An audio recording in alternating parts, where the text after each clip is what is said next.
Stell dir vor, du hältst eine Karte in den Händen, die fast 500 Jahre alt ist. Eine Karte, die so detailliert und präzise ist, dass sie selbst moderne Wissenschaftler ins Staunen versetzt. Doch das Erstaunlichste daran ist nicht nur die Genauigkeit der gezeichneten Küstenlinien und Ländergrenzen. Nein, was diese Karte wirklich mysteriös macht, sind die Orte, die auf ihr zu sehen sind. Orte, die zu der Zeit, als die Karte gezeichnet wurde, offiziell noch gar nicht entdeckt waren. Eine Insel, die heute nicht mehr existiert. Ein Kontinent, der erst Jahrhunderte später von der Menschheit betreten wurde. Und seltsame Wesen, die eher aus einem Albtraum als aus der Realität zu stammen scheinen. Wir sprechen von der Piri-Reis-Karte, einem der geheimnisvollsten Dokumente der Menschheitsgeschichte. Wie konnte ein osmanischer Seefahrer im Jahr 1513 eine Weltkarte zeichnen, die nicht nur die Küstenlinien Südamerikas und Afrikas präzise darstellt, sondern auch eine Region zeigt, die wir heute als Antarktis kennen und das 300 Jahre bevor dieser Kontinent offiziell entdeckt wurde? War Piri Reis einfach nur ein außergewöhnlicher Kartograf? Oder verfügte er über Wissen, das weit über das hinausging, was in seiner Zeit bekannt war? Noch bizarrer wird es, wenn wir uns die rätselhaften Zeichnungen und Notizen auf der Karte genauer ansehen. Was hat es mit der seltsamen roten Insel auf sich, die in der Mitte des Ozeans thront? Warum sind Kreaturen abgebildet, die so gar nicht in unsere bekannte Welt passen? Und warum behauptete Piri Reis, dass er die Karte nicht allein, sondern unter der Anleitung Weiser erstellt hat? In diesem Video werden wir tief in die Geheimnisse der Piri-Reis-Karte eintauchen. Wir werden die Theorien erforschen, die besagen, dass diese Karte das Ergebnis von übernatürlicher Hilfe oder sogar Zeitreisen ist. Wir werden uns die historischen Fakten ansehen, die das Leben von Piri Reis umgeben. Und die Frage stellen, warum wurde dieser brillante Kartograf am Ende hingerichtet? Hatte er Wissen, das zu gefährlich war, um es am Leben zu lassen? Wenn du bereit bist, die Wahrheit hinter einem der größten Rätsel der Geschichte zu erfahren, dann bleib dran. Abonniere den Kanal und aktiviere die Glocke, damit du kein weiteres Video verpasst. Denn die Geschichte von Piri Reis ist nicht nur die Geschichte eines Mannes, es ist die Geschichte eines Mysteriums, das die Jahrhunderte überdauert hat. Piri Reis, geboren zwischen 1465 und 1470 in der Küstenstadt Gelibolu, wuchs in einer Zeit großer maritimer Entdeckungen auf. Sein voller Name war Hadschi Ahmed Muhyiddin Piri, doch in die Geschichte ging er einfach als Piri Reis ein. Von klein auf war er fasziniert vom Meer und den Geschichten über ferne Länder.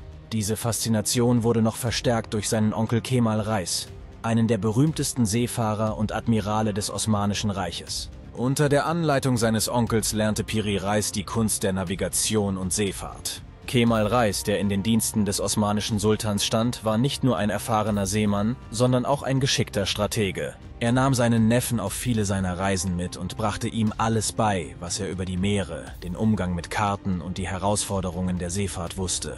Diese Ausbildung war entscheidend für Piri Reis' spätere Karriere als Kartograf. In den Jahren an der Seite seines Onkels sammelte Piri Reis wertvolle Erfahrungen, die seine Arbeit als Kartograf maßgeblich beeinflussten. Er lernte, wie man geografische Informationen präzise sammelt und darstellt und wie man die komplexen Meeresströme und Windverhältnisse in seine Karten einarbeitet. Während er die westlichen Mittelmeerküsten befuhr, sammelte er Daten über unbekannte Inseln, Häfen und Küstenlinien, die er später in seinen Karten verarbeitete. Die Jahre auf See und die enge Zusammenarbeit mit erfahrenen Seeleuten prägten Piri Reis tief. Er begann, eigene Karten zu erstellen und sich intensiv mit der Kartografie zu beschäftigen. Diese Karten, die sich durch ihre Präzision und Detailtreue auszeichneten, wurden später zu einem unverzichtbaren Werkzeug für die osmanische Marine. Piri Reis war nicht nur ein Seefahrer, sondern auch ein Gelehrter, der das Wissen seiner Zeit sammelte und in seinen Karten verewigte. Die Erstellung der Piri Reis-Karte ist ein faszinierendes Kapitel in der Geschichte der Kartografie und Seefahrt. Im Jahr 1513, nach jahrelangen Reisen und intensiven Studien, schuf Piri Reis eine Weltkarte, die bis heute Wissenschaftler und Historiker gleichermaßen in Staunen versetzt. Diese Karte, die als eines der bedeutendsten Werke der frühen Kartografie gilt, zeigt nicht nur die damals bekannten Teile der Welt, sondern auch Gebiete, die erst Jahrhunderte später entdeckt wurden. Piri Reis nutzte bei der Erstellung seiner Karte eine Kombination aus eigenen Beobachtungen und älteren Kartenmaterialien, die er während seiner Reisen gesammelt hatte. Dazu gehörten unter anderem Karten von arabischen, portugiesischen und möglicherweise sogar chinesischen Seefahrern. Diese Informationen fügte er geschickt zusammen, um ein vollständiges Bild der Welt zu zeichnen. Besonders bemerkenswert ist, dass Piri Reis behauptete, auch auf die Karten von Christoph Kolumbus zurückgegriffen zu haben, um die Küsten Amerikas präzise darzustellen. Ein weiteres bemerkenswertes Detail seiner Karte ist das verwendete Material: Gazellenhaut. Diese diente als Untergrund für seine Zeichnungen und war ein beliebtes Material für wichtige Dokumente und Karten, da es sowohl haltbar als auch flexibel war. Die Größe der Karte, etwa 65 x 90 cm, ermöglichte es Piri Reis, sowohl die westlichen Küsten Europas und Afrikas als auch Teile Amerikas darzustellen. Die Präzision, mit der die Küstenlinien und geografischen Merkmale auf der Karte wiedergegeben wurden, ist erstaunlich. Piri Reis arbeitete mit verschiedenen Farben, um unterschiedliche Regionen und topografische Details hervorzuheben. Die Karte enthält zudem eine Vielzahl von Notizen und Symbolen, die zusätzliche Informationen über die gezeigten Regionen bieten. Diese Notizen, oft in osmanischem Türkisch oder Arabisch, erläutern Handelsrouten, politische Grenzen und sogar mythische Geschichten über die dargestellten Gebiete. Die Piri-Reis-Karte ist mehr als nur eine geografische Darstellung. Sie ist ein Zeugnis des umfassenden Wissens und der außergewöhnlichen Fähigkeiten ihres Schöpfers. Durch die Kombination von Beobachtung, Wissenschaft und einer tiefen Verbundenheit zur Seefahrt schuf Piri Reis ein Werk, das weit über seine Zeit hinausweist und noch immer Rätsel aufgibt. Bevor wir weitergehen, möchten wir dir ein besonderes Video ans Herz legen: Die Kraft der Ahnen. Entdecke, wie du Harmonie und Frieden in dir und in deine Familienbeziehungen zurückbringen kannst. Den Link dazu findest du in der Beschreibung. Die Piri-Reis-Karte, die 1513 von dem osmanischen Admiral und Kartografen Piri Reis erstellt wurde, ist nicht nur für ihre beeindruckende Genauigkeit bekannt, sondern auch für die mysteriösen Elemente, die sie bis heute zu einem der faszinierendsten Artefakte der Kartografiegeschichte machen.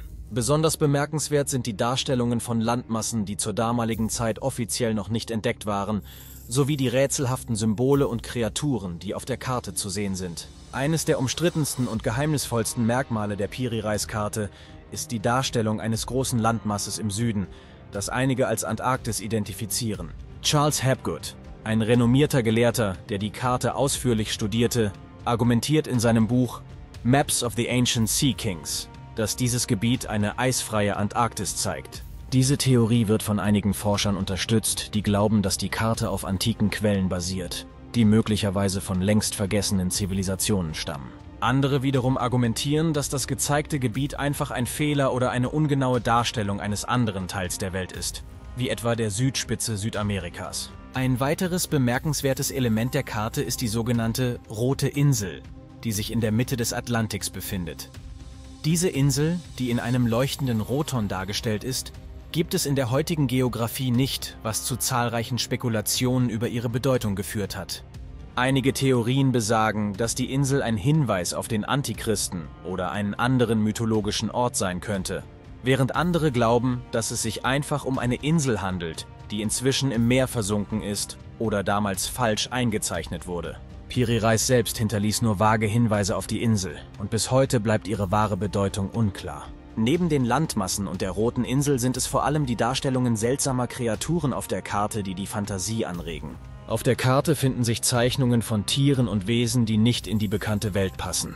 Dazu gehören Kreaturen mit Hörnern, Einhörnern und sogar menschenähnliche Wesen mit merkwürdigen körperlichen Merkmalen. Eine besonders rätselhafte Abbildung zeigt ein Wesen mit einem Kopf auf der Brust und feuerroten Haaren, das von einigen als Darstellung eines Dschinns oder Teufels interpretiert wird. Diese Kreaturen könnten auf Berichte von Seefahrern und Entdeckern basieren, die in den damals noch weitgehend unbekannten Regionen Amerikas und Afrikas auf scheinbar übernatürliche Phänomene gestoßen sind. Die Piri-Reis-Karte hat seit ihrer Entdeckung zahlreiche Theorien und Spekulationen hervorgebracht, die weit über die traditionelle Kartografie hinausgehen. Einige der faszinierendsten und zugleich umstrittensten Theorien drehen sich um übernatürliche Einflüsse, die möglicherweise bei der Erstellung der Karte im Spiel gewesen sein könnten.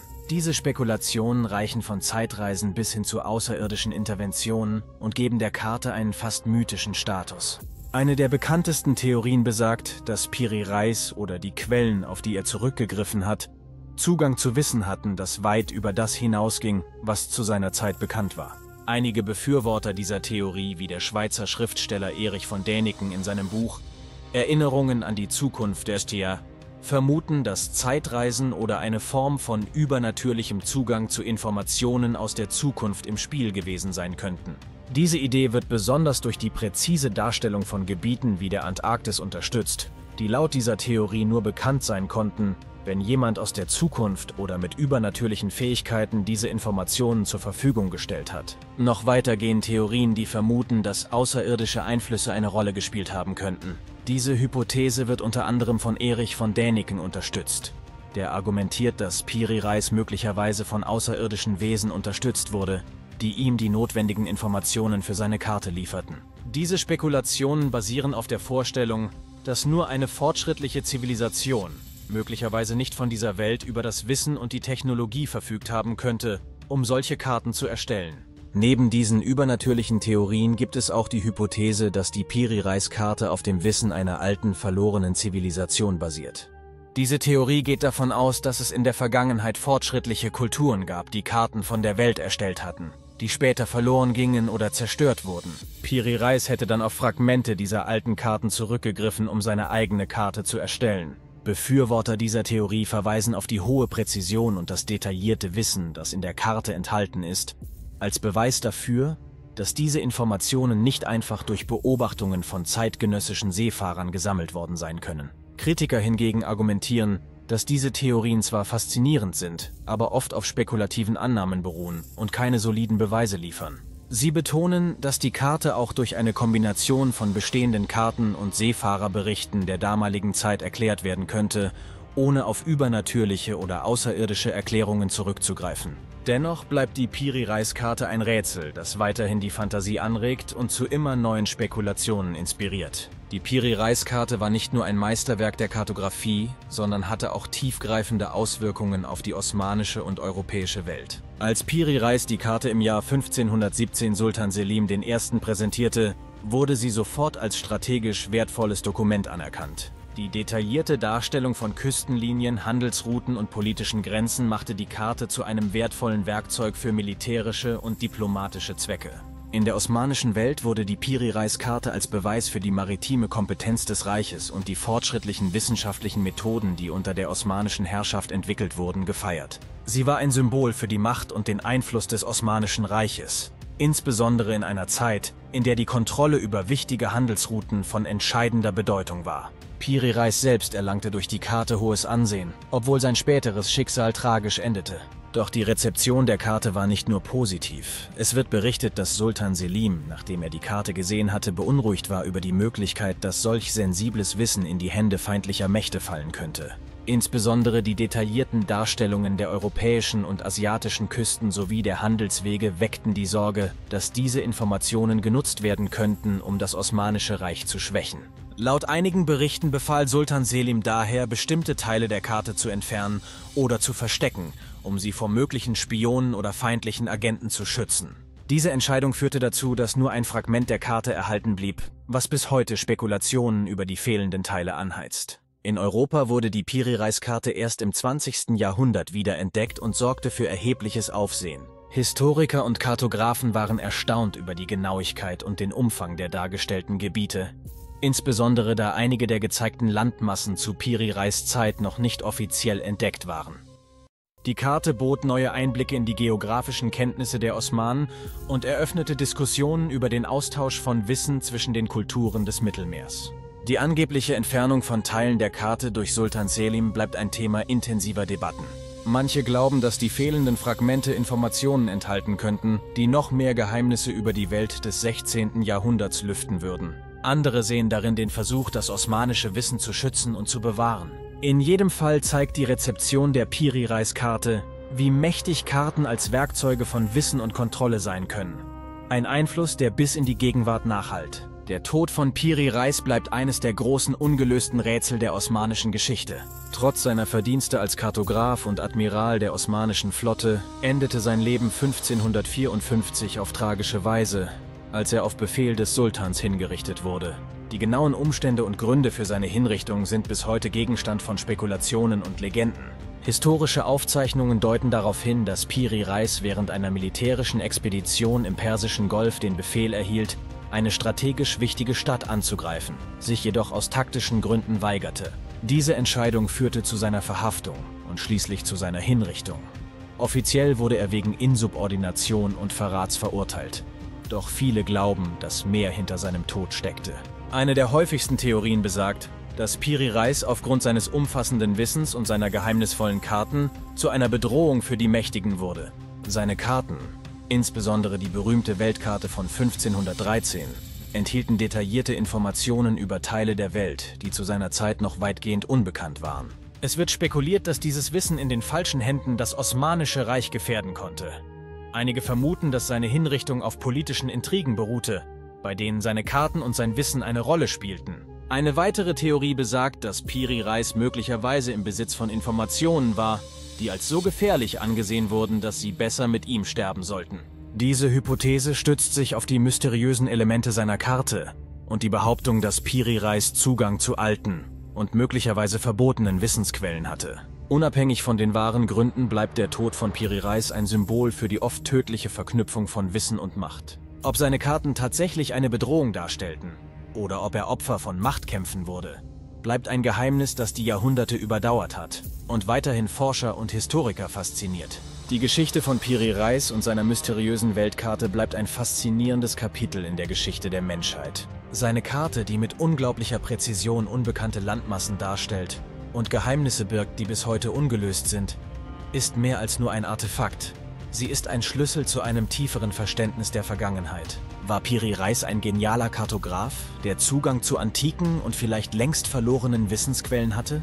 Oder war er einfach ein produktiver Sammler und Synthesizer von Informationen, die er aus verschiedenen Kulturen zusammentrug? Seine Hinrichtung und die damit verbundenen Umstände werfen weiterhin Fragen auf, die sich nicht so leicht beantworten lassen.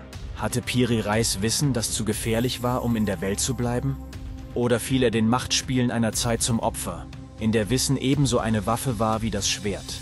Die Vermächtnisse großer Entdecker und Denker sind oft von Mythen umgeben. Und die Geschichte von Piri Reis bildet da keine Ausnahme. Die Piri Reis-Karte bleibt ein Mysterium, das Forscher und Verschwörungstheoretiker gleichermaßen beschäftigt. Ob es sich um eine Karte handelt, die auf uralten, verlorenen Zivilisationen basiert, oder um ein Werk, das von übernatürlichen Kräften beeinflusst wurde, eines ist sicher: Diese Karte erzählt eine Geschichte, die weit über die Grenzen des 16. Jahrhunderts hinausreicht und uns bis heute fasziniert. Jetzt liegt es an uns, die Geheimnisse weiter zu erforschen und möglicherweise neue Erkenntnisse zu gewinnen, die Licht in diese dunkle Ecke der Geschichte bringen. Teile uns deine Gedanken in den Kommentaren mit. Was denkst du über die Piri Reis-Karte?